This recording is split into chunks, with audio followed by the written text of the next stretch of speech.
And thank you for joining us. I'm Adam Seibel. This morning, a local car dealership teamed up with Telemundo Victoria, and Crossroads Today hosted a school supplies giveaway for those in need for the upcoming school year. A line started to form at 10:30 this morning, and most of the 150 backpacks and supplies were gone just 12 minutes after the giveaway began. Students that were there received a backpack, a pack of pencils, glue, colored pencils, crayons, pens, markers, spiral, and composition notebooks. The event also featured a local barbershop that was cutting students' hair free of charge. And to top it all off, free snow cones were also given away. Empire Cuts part owner and barber Jonathan Rodriguez said they have done this for a few years and are happy to help the community. You got to. You can't just take and not give back. So this is our own hometown, so it actually feels good to give back to everybody. So the haircut is like a big part of a person's profile. So like just us being able to do that is actually pretty cool. So the school year is right around the corner. Just a few days left this summer with Victoria Independent School Year starting on Wednesday, August 9th. So here's your viewer poll this evening. You can scan the QR code to vote on your screen right now. Do you still need school supplies for either yourself or your children or any students you might know? Looks like 11% say you still have some school supplies that you need to get before the new year, and 89% say no. Thank you for voting. Come to crossroadstoday.com/vote. A hearing date is now set to determine if those floating barriers in the Rio Grande is legal. A federal judge set August 22nd for the hearing. The Justice Department is asking for a preliminary injunction and wants the barriers removed in Eagle Pass. That's a city that borders Mexico. Governor Abbott says the barriers are part of the state's efforts to curb migration from the southern border. Department of Justice says Texas deployed the barriers without authorization and workers should remove them. And Texans are being asked to keep an eye on their energy usage this weekend due to an anticipated high demand for power next week. ERCOT issued a weather watch for Sunday and Monday. The state's grid operator said high temperatures this weekend will cause higher electrical demand, and ERCOT said the grid conditions are expected to be normal. They said a new unofficial August and all-time peak demand record was set Tuesday. For now, ERCOT says there's enough capacity to meet the predicted demand. Hope is on the way for new moms suffering from postpartum depression. The FDA has approved the first ever oral medication to treat the serious and potentially life-threatening condition. Postpartum depression is a major episode that typically occurs after childbirth, but can also begin during the later stages of pregnancy. The medication called Zurzuvae is taken daily for 2 weeks, and in clinical trials, the treatment improved depression symptoms among new mothers as early as 3 days after they started the medication. Until now, the only other available treatment has been an IV injection administered in a hospital setting. According to the Centers for Disease Control, around 1 in 8 women report symptoms of postpartum depression after giving birth. All right, it's time to talk weather on this Saturday night. We're going to check in with First Warn Storm Team meteorologist Howie Gordon to see what your week will look like. Howie? All right, temperatures again on the hot side. Temperatures in the 100s, heat indices in the 110 range. We had a little bit of wind for a good portion of the day, gusting away to about 15, 20 miles per hour. That helped things a little bit, but when it's as hot as it is, you need AC, you need pool, and you need beach caliber conditions. This evening will be in the 80s. Overnight, again, a little bit cooler, dropping down to about 78 degrees, but we're going to heat right back up. And we're going to talk more about that, my full forecast coming up in just a little bit. All right, thanks, Howie. Now to the Justice Department's warning shot to former President Trump 2 days after his arraignment on election fraud charges. Federal prosecutors requesting a protective order limiting Trump's comments on social media about the case. Tonight, the Justice Department firing a warning shot against Donald Trump. Judge Tanya Chunkin giving the former president a 5 p.m. Monday deadline to respond to the special counsel's request for a protective order. At issue, Trump's social media use, posting after his arraignment Friday, "If you go after me, I'm coming after you." Prosecutors say they are concerned Trump could disclose evidence, writing, if the defendant were to begin issuing public posts using details or, for example, grand jury transcripts, it could have a harmful, chilling effect on witnesses or adversely affect the fair administration of justice in this case. Trump's team saying it was simply political speech. Every time they file an indictment, we go way up in the polls. Trump back on the campaign trail one day after pleading not guilty to charges he illegally attempted to stay in power after he lost the 2020 election. If he is in jail, hey, I think he could run the country in jail. He's innocent until he's proven guilty. Yeah. They're going to have to prove that, and it's going to be hard to do. Why didn't Trump hold the Constitution, sir? I upheld the Constitution. Trump's supporters heckling former Vice President Mike Pence on the campaign trail for not going along with Trump's alleged scheme to stop the certification of the election. Florida Governor Ron DeSantis looking ahead to 2025. Kamala Harris will certify. She's not going to have the opportunity to overrule what the American people say. I don't think that Kamala Harris has that authority. We'll win the vote. A judge ruled that the Texas abortion ban is too restrictive for women with pregnancy complications. The Austin judge ruled Friday the state's abortion ban has proven to be too restrictive for women with serious pregnancy complications and must allow exceptions for doctors without the threat of criminal charges. This ruling is the first to undercut the Texas abortion law since it took effect in 2022. Grab your cell phone and scan this QR code. That's a quick response code to download the Crossroads Today app. It allows you to watch us anytime, anywhere, and get breaking news alerts and vote in our viewer polls. Learn all about our ongoing contests right there on the app. And you can also submit news tips and photos. Remember to subscribe to our YouTube channel, Crossroads Today. Hit the like button and click the notification bell. You can watch an extended interview with last month's military hero. Stay with us. Coming up, the housing market squeeze and the fading dream of home ownership. All right, into the 70s overnight, but then again, we're going to warm right back into the hundreds tomorrow. We'll talk more about it coming up in just a little bit.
Here in the U.S., the housing market squeeze and the fading dream of home ownership. With high prices, high mortgage rates, and low inventory, a growing number of would-be buyers are just unable to compete. Tonight, as the number of available homes on the market nears historic lows, fierce bidding wars erupting across the country. From California to New Jersey, buyers willing to do just about anything to close the deal. They're offering non-refundable deposits. They're offering to waive appraisals. The month of June seeing just over 1 million homes for sale nationwide, down 13.6% from a year ago. Those homes selling for an average price of over $400,000, slightly lower than last year's all-time high, but pushing home ownership out of reach for a growing number of Americans. It was brutal, to be honest with you. First-time home buyers Dylan and Shannon McCarty were discouraged after being outbid on 5 New Jersey homes. So the next time, they got creative. In addition to bidding $50,000 above the asking price, they wrote the seller a love letter. Let them know that we would be thrilled if they would select us. It worked. The McCartys got their home. With mortgage rates now averaging about 7%, homeowners with lower rates are reluctant to sell, making the lack of inventory even worse. For the sellers, we really want them to start to divorce those rates. That's what's going to start to lessen that logjam. Alexis Christoforous, ABC News, New York. An El Campo drug dealer will start serving a life prison sentence just as soon as police find him. A Wharton County jury found 77-year-old Lawrence Harold Jr. guilty of delivery of a controlled substance, which is a first-degree felony. After a 4-day trial in the historic courthouse, Harold wasn't there to hear the verdict Thursday. Harold escaped Wednesday, and police are searching for him. Wharton police report Jalen Daquan Davis is wanted for evading, unlawful possession, deadly conduct, discharge of a firearm, and possession of marijuana. More charges are pending. Should you know his whereabouts, you can contact the Wharton Police Department at 979-532-3131. Wharton police also investigating a shooting which happened on July 27th at a home on West Spanish Camp Road. The homeowner, a 75-year-old woman, was not struck, but bullets did strike the mattress she was sleeping on.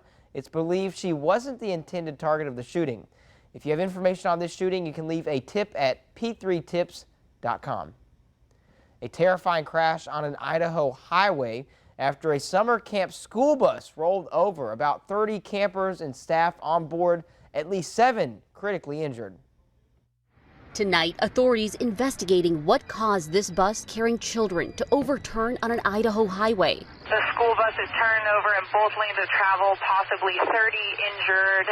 We have multiple units en route and multiple ambulances. The crash happening Friday afternoon. Around 30 teens and staff members on their way home from a YMCA camp. Marin Erickson among those jumping in to help before first responders arrived. So many people passing out Band-Aids and gauze. Many of the kids were kind of having anxiety and panic attacks. And so, I counted their breathing with them. Police say 11 were hurt, 7 with critical injuries, but all of the children on board taken to area hospitals as a precaution. For this particular incident, we saw a lot of fractures, so broken bones, scrapes and bumps, yes, but most of these children had lost consciousness. So we had to make sure that they didn't have any brain injury. The damaged bus seen here as a tow truck removes it from the accident scene. The crash blocking one of the state's major north-south routes for hours. And the trauma surgeon tells us that these kids will need time to heal from their injuries, and she adds that they may need emotional counseling to deal with the emotional trauma of what happened. Zoreen Shah, ABC News, Boise, Idaho. A world-class mixed martial arts artist is the latest victim of crime in the California Bay Area. UFC fighter Song Yadong and his friend Nan Lin were robbed at gunpoint early Wednesday at a gas station in California. Lin had just purchased a bottle of water when he turned around and saw a gun pointed in his face. The masked man took his chain, a ring, everything in his pocket, and his car keys. Meanwhile, Yadong, the 9th-ranked UFC bantamweight mixed martial arts fighter in the world, was resting inside the car and woke up with at least 2 of the 4 men getting in, one of them pointing a gun at his head. Yadong says he knew better than to fight someone with a gun and gave them his necklace, wallet, and his phone. Lin says he couldn't convince a worker at the gas station to call 911 and became so upset that he regrettably hit a window with his golf club from his trunk. A manager at the gas station says surveillance video has already been deleted. Investigators and prosecutors in suspended Attorney General Ken Paxton's upcoming impeachment hearing in the Senate will not present additional charges against him before trial. The Austin American-Statesman reports in setting rules for the September 5th trial, senators gave a deadline, 30 days from the beginning of the proceeding, to the Texas House to file additional impeachment articles. As it stands, House lawyers will try to convict Paxton on 16 charges. Paxton's trial on security fraud charges set to start next February. The fallout from that massive and dangerous riot in New York City this weekend, the social media influencer now facing multiple charges.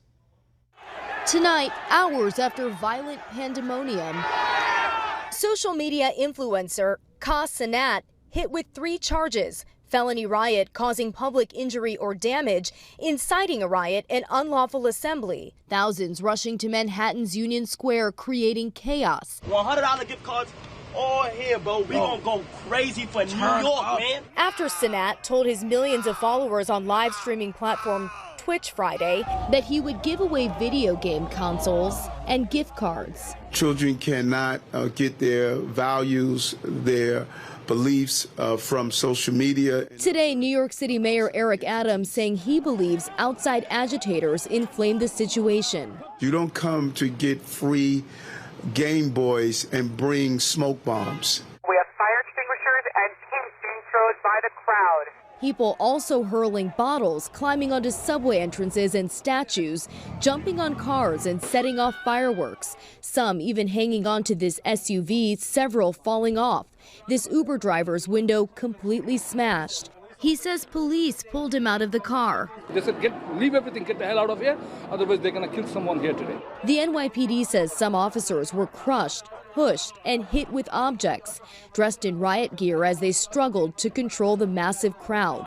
Authorities arresting more than 60 people. An NYPD official tells us that they do believe Sanat was planning on handing out a few PlayStation 5s, and police say a lot of this could have been avoided if he had just contacted them ahead of time. We've reached out to his team for comment. We haven't heard back yet. Rena Roy, ABC News, New York. For more on today's news stories, come to crossroadstoday.com. Don't forget to submit your birthday wishes. Caroline Estrain will read them live on 25 News Now Sunrise, and you could submit a local military hero so we can recognize them. We'll slightly cool down overnight, but then tomorrow right back at it into the 100s. That weather pattern looks to hold really for the rest of the week. We'll talk about that coming up in just a few minutes.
Average temperatures. What else is new? Heat indices could hit 115 degrees and then some. This pattern looks to continue. Keep on keeping on. That's right. Hot weather here in the Crossroads. We did top out today at 100 degrees, but we hit 104 back in 1912. So a little bit above average again, but with the real feel, we know it was a different ball game. Now, we've been breezy for much of the day. Again, let's take these wins and embrace them. I want a little bit of movement out there when it's as hot as it is. So, yes, we got a little bit of a breeze going, 15, 20 mile per hour range. I'll take these breezes again when temperatures are soaring as hot as they are. Okay, so on the coast in the 80s for those dew point temperatures, moisture levels, humidity levels. You get away from the water. A little drier in the 60s, but we did, again, we saw heat indices pushing 110 and 111 degrees today. Obviously, we've cooled down now with the ambient temperature, those heat indices coming down as well. But the heat furnace is going to fire right back up again tomorrow. Looking ahead, here is what we have. So we're hitting triple digits, or excuse me, 110 plus potentially for those heat indices for really the rest of the week. I don't really think these are going to come down too much. I'm expecting more moisture to move in. These potentially could be on the rise, 112, 113 degrees. All right, why is all this happening? You know, Mac explains it, Trey explains it, Scott explains it, I explain it. Here's what's going on. You know, there's a big shield, a dome, if you will, blocking out storm activity. These storms, they get redirected around the high. At the same time, they want to run into the high, that stable air. These storms and moisture and clouds get pushed down on and pretty much deteriorates them and breaks them down. So really the high navigating everything out there in terms of what wants to approach the crossroads in South Texas. Storms just can't get into the area. You can't get the cloud cover to block out the sun. The high's pushing down on the atmosphere, so we're staying on the dry and the hot side. We're going to need a little moisture to come in eventually for some showers. When that moisture comes in, that moisture just adds to the real field temperature, which we know has been really on the oppressive side. 94 for that water temperature. Seas 2 to 3, little bit gusty.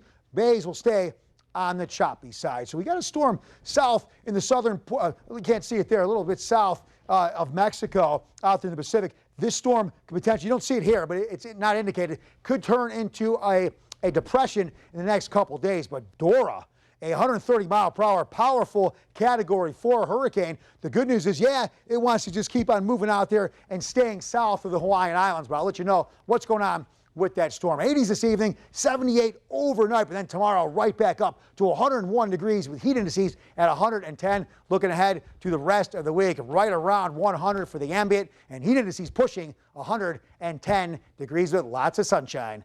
For more weather, news, and sports, you can go to our app. That's at crossroadstoday.com, and that is free with any Android and iPhone. Well, the 5'8" Olympic champion is coming back. That's coming up after the break.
At a Crossroads, it was a big matchup between rivals, the Houston Astros and New York Yankees today as they battled it out on the diamond. The Yankees with the lead early, but the pride of Houston, Jose Altuve, rockets one to left field and knocks the game up at 1.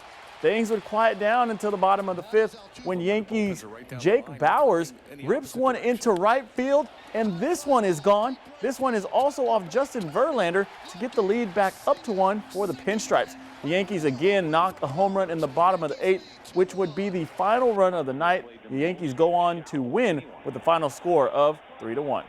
The Texas Rangers and Miami Marlins battling it out in Arlington. The Marlins got the first run of the night with Jorge Soler double to center field, which brings in 2 runs for the lead in the top of the 3rd. And it wouldn't be much longer until Miami added to its lead, making it 5-0 just 1 inning later. The Rangers are down by 5, and Robbie Grossman gets the offense going with a 3-run shot to right center field to put the game within 2 runs. That was a 3-run shot. Now the Rangers' bats start to come alive. Corey Seager hits a 2-run bomb. Then Josh Jung also hits a 2-run homer. And in a flash, the Rangers are up by 2 in the bottom of the 5th.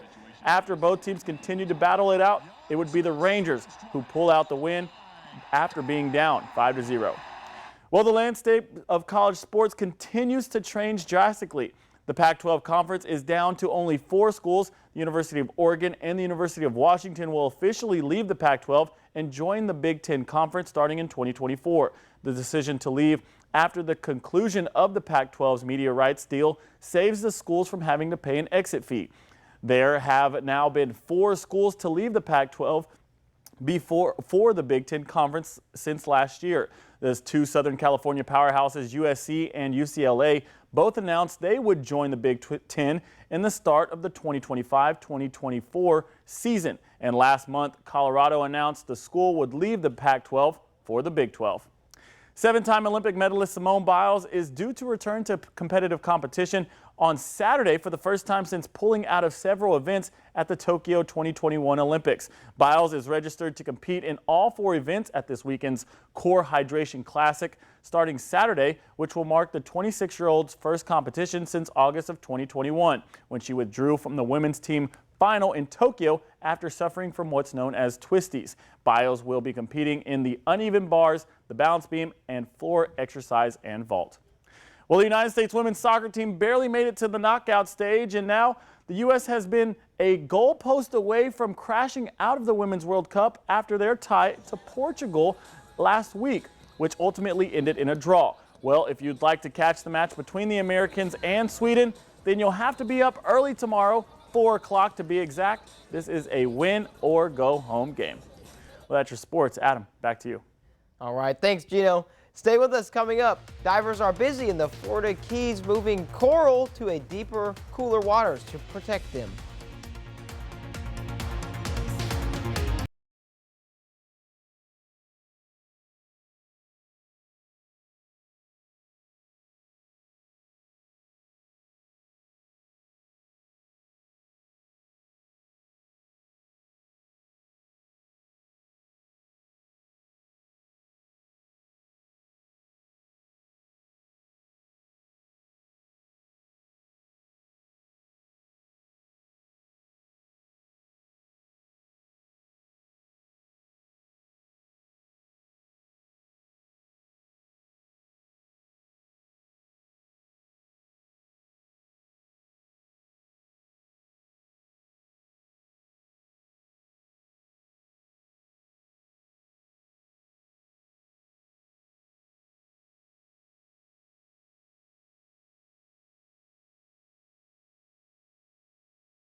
Divers are busy in the Florida Keys moving coral to deeper, cooler waters to protect them. They're taking small coral colonies growing in a shallow coral nursery in 30 feet of water and then moving them to cooler water at a depth of 65 feet. The group overseeing the move, called Reef Renewal, says it's a protective measure. Warmer than usual ocean temperatures have caused coral bleaching in some areas in the Keys, and that coral bleaching is a stress response to the high temperatures or disease. The warm water conditions are expected to last through September. Yeah, I guess, I think they reported temperatures of like 90 degrees, so I don't know what the average, ocean temperature is. But. Right, I mean, but still having some organization take care of the coral reefs are awesome. I mean, it's great for the environment, it's great for the fish too, so. Yeah, glad to see that going on. I was thinking about it, or Mac was talking about it, when fishermen go out in the middle of the day, it's too hot, the fish, I guess, just go to deeper water. Yeah, because it's cool. You get away from the sun's rays, and yeah, fish got to stay cool too. Yeah, all right. Well, speaking of staying cool, Howie, you have any good news for us, or how are we looking? We'll take one last look at the weather with Howie. Howie? So our water temperature trying to catch our air temperature. It's getting pretty close. Look at that, 94 degrees. A little breezy. That'll keep our base slightly on the choppy side. So again, this evening will be in the 80s. Overnight, a little cooler. drop it down to 78 degrees. And then for tomorrow, here we go, right back at it. 101 degrees, heat indices 110. That's just a precursor of really what the rest of the week's looking at, because here we are. Look at that. Lots of sun and temperatures 110 plus with those heat indices. All right, thanks, Howie. Lots of hot temperatures, so like Gino said, be like a fish and stay cool. All right, thanks for being with us. Remember to subscribe to our YouTube channel, Crossroads Today. Have a good night and a great rest of your weekend, everyone.